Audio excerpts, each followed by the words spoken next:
हमारे सभी YouTube family को बहुत बहुत जय जय श्री सीताराम। कई बार हमारे मन में सिर्फ एक ये ख्याल आता है कि हम हनुमान जी की पूजा करते हैं लेकिन हमारे को फल नहीं मिलता है।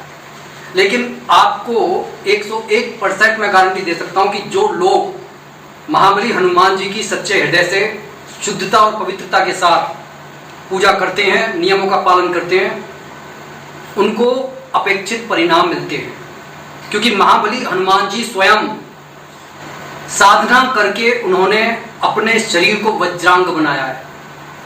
उपासना करके उनका हृदय निर्मल हो गया है और सेवा भाव से उन्होंने सब कुछ प्राप्त किया है। उनकी जो सारी शक्तियां हैं, जो भी उन्होंने प्राप्त किया है, ईशत्व, वशित्व, लघिमा, गरिमा, ये सब शक्तियां अगर आप गौर से देखेंगे सिर्फ प्रभु श्री राम की सेवा के लिए है।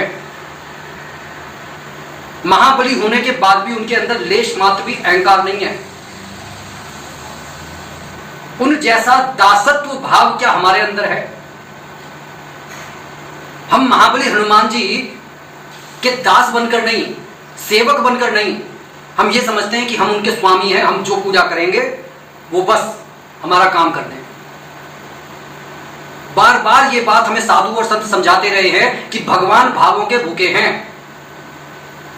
और भावों को शुद्ध करने के लिए सबसे पहले पूजा की जाती है, वरना भगवान को किसी प्रसाद की आवश्यकता नहीं है। आपने कहा, क्योंकि ये कहा जाता है कि हमारे जो ये ब्रह्मांड है, अंड के अंदर ही ब्रह्मांड समाया हुआ है।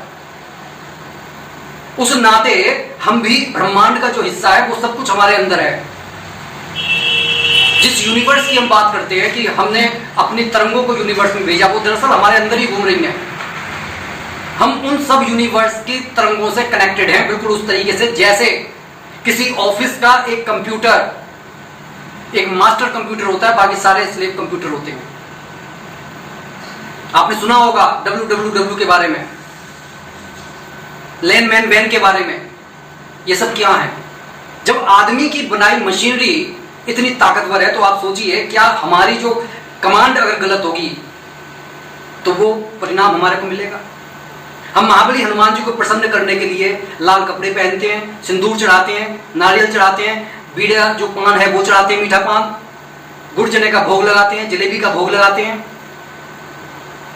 लेकिन इतनी सारी क्रिया करने के बाद में कभी हमने अपने मन में झांक कर देखा कि हमारे मन के अंदर क्या विचार चल रहे हैं? और अगर आप इन सब क्रियाओं को देखेंगे, जो सबसे पहले कहते हैं कि आप सबसे पहले उठ जाइए, उठने के बाद में फिर नहा लीजिए, धो लीजिए, थोड़ा सा आप भस्त्रिका कर लीजिए इस तरीके से।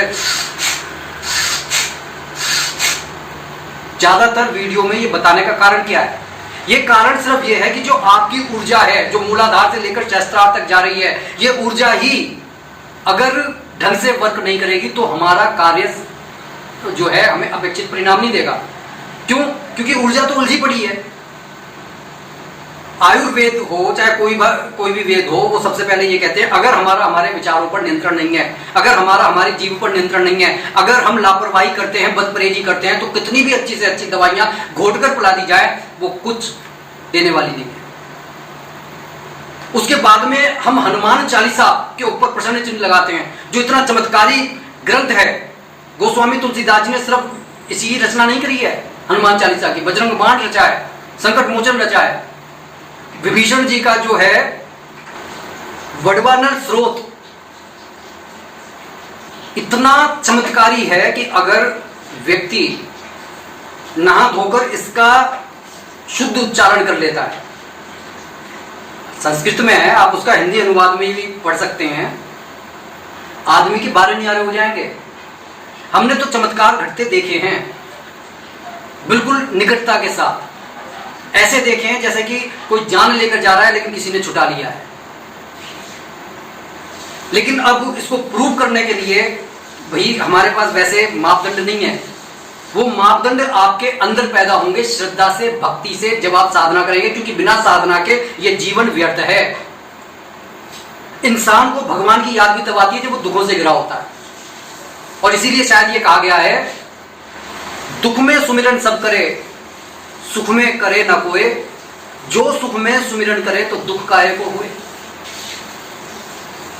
बड़े हमारे साधु संत, बड़े बुजुर्ग यही बताते रहे कि भैया थोड़ा सा जीवन में परहेज रखो, हर चीज का, खाने का, पीने का, रहने का, उठने का, चलने का, फिरने का। लेकिन उस समय वो बातें समझ में नहीं आती। बातें कब समझ में आती हैं?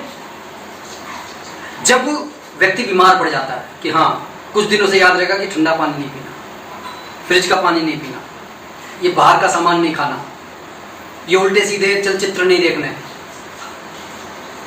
जब वो अपने मन से भी मान लेता है कि भैया मैं बीमार पड़ा हूं, अब तो डॉक्टर जो कहेगा वो मानेंगे। लेकिन जैसे ही शरीर के अंदर ऊर्जा सही हुई, विचार अपने आप जाकर के किसी से चिपक नहीं रहे हैं, ना कोई विचार आपसे आकर चिपक रहा है। आप इस चीज के लिए पूरी तरह से स्वतंत्र हैं। भगवान ने एक कर्म की खेती आपको दे दी है, बीज बोना आपका काम है, लेकिन जब वो बीज पकेगा तो उसका फल आपको काटना पड़ेगा, खाना पड़ेगा। तो मेरा सिर्फ इतना कहने का मतलब है कि जिसकी भी महाबली हनुमान जी से शिकायत है कि भाई वो मेरी नहीं सुन रहे हैं, तो महाबली हनुमान जी को दोषारोपण करने से पहले अपने अंदर झांक कर देखिए कि गलती कहां पर हो रही है। कि आप 1 घंटा पूजा कर लेते हैं और 1 घंटा पूजा करने के बाद में 24 घंटे आप सिर्फ ऐसे ही उल्टे सीधे सोच रहे हैं कि भैया महाबली हनुमान जी आएंगे, रोटी तोड़ेंगे और मुंह में डालेंगे। ऐसे नहीं होता है आपको। और अगर ऐसा होता है तो फिर पूरी तरीके से समर्पित भाव करो, जैसे सूरदास जी ने किया, तुलसीदास जी ने किया, मीराबाई जी ने किया। आप देखो चमत्कार होते नहीं है, कैसे नहीं होंगे, चमत्कार जरूर होंगे। अगर आपकी छोटी मोटी परेशानियां हैं, हनुमान चालीसा से दूर हो जाएंगे। आप नित्य का नियम बना लो कि मेरे को 3 हनुमान चालीसा, 7 हनुमान चालीसा करनी है, जैसा आपका श्रद्धा। लेकिन फिर आप निश्चित समय पर बैठकर सुबह या शाम जो भी आप समय चुनेंगे आपको करना होगा। बिल्कुल ये दवाई की डोज है। जैसे डॉक्टर ने कह दिया कि सुबह 8 बजे लेनी है, दोपहर में 2:30 बजे लेनी है, उसके बाद में 9 बजे लेनी है, तो लेनी है। अगर आप ये सोच लो तीनों दवाइयां एक साथ खा लूं, कि जैसे आपको मान लो एक पूजा भी करनी है, एक शाम को करनी है, कि दोनों एक साथ, ठीक है पूजा का फल मिलेगा, लेकिन दवाइयां तो आपको मालूम है ना क्या असर करेंगी, सत्यानाश कर देंगी। पूजा ऐसा सत्यानाश नहीं करती है, लेकिन उसका असर अगर देखना है तो आपको इसी तरीके से देखना होगा। संकट मोचन साथ में कर लीजिए, उसमें भगवान हनुमान जी की जो है वीरता के किस्से हैं। अगर किसी दुश्मन ने बहुत ज्यादा परेशान करा हुआ है तो बजरंग बाण का पाठ कर लीजिए 11 बार, 11 दिन तक, लाभ होगा। वटवानल स्रोत आप तब पढ़ें जब आपके घर में नकारात्मक शक्ति है, शत्रु ने परेशान किया हुआ है, ग्रोथ आपके जीवन में रुक गई है, आपको कहीं पर कोई दिशा मिल नहीं रही है, आप भ्रमित हो गए हैं, आप पर नजर दोष हैं। आप वटवानल स्रोत का 11 दिन का पाठ करके देखिए, आपको अपेक्षित परिणाम मिलेंगे। भगवान के मंदिर में जाकर, जब आपने 11 दिन का अगर संकल्प लिया है तो बाद में मंदिर में जाकर एक नारियल और मीठा पान चढ़ाकर आ जाइए, वहां पर बैठिए। और ये बार बार बताने की बातें नहीं है कि हनुमान जी अपनी प्रशंसा से ज्यादा प्रभु श्री राम का गुणगान सुनना पसंद करते हैं। सुंदरकांड यूं तो महाबली हनुमान जी ही उसमें नजर आते हैं, लेकिन अगर आप गौर से देखेंगे तो वहां पर भी महाबली हनुमान जी सिर्फ प्रभु श्री राम की प्रशंसा कर रहे हैं। कोई भी काम हो जाता है, इवन जब विभीषण को समझा रहे हैं तब भी कह रहे हैं कि भैया मैं कौन सा, जब विभीषण जी कहते हैं कि मेरे पर कब दया करेंगे प्रभु, तो हनुमान जी कहते हैं कि भाई मैं कौन सा कुलीन कुल का हूं, लेकिन मेरे पर उनकी कृपा दृष्टि है। ये कहते कहते उनके नैनों से जल बहने लगता है। जब प्रभु श्री राम कहते हैं कि भाई तुम मेरे बहुत बड़े हितैषी हो, मैं तुम्हें क्या दे सकता हूं, कहते हैं प्रभु जो कुछ करा है वो आपकी कृपा से हुआ है। इवन जब लंका तक जला दी तब भी कहते हैं वो प्रभु श्री राम की कृपा से हुआ है। कहने का ये अर्थ है कि देखिए हम इस संसार में आए हैं, अपने आप नहीं आए हैं, कोई ना कोई प्रारब्ध के कर्म लेकर आए हैं, लेकिन हम हमेशा ये सोच रहे हैं कि हमारी बुद्धि, हमारी शक्ति, लेकिन ये आई कहां से है? अच्छे विचारों से। अगर विचार अच्छे नहीं होंगे, भाव अच्छे नहीं होंगे, तो धीरे धीरे एक दिन देखिए उम्र के साथ में ये सब चीजें चली जानी है। अगर किसी की सेवा करेंगे तो ईश्वर की कृपा हमारे को ज्यादा से ज्यादा मिलेगी।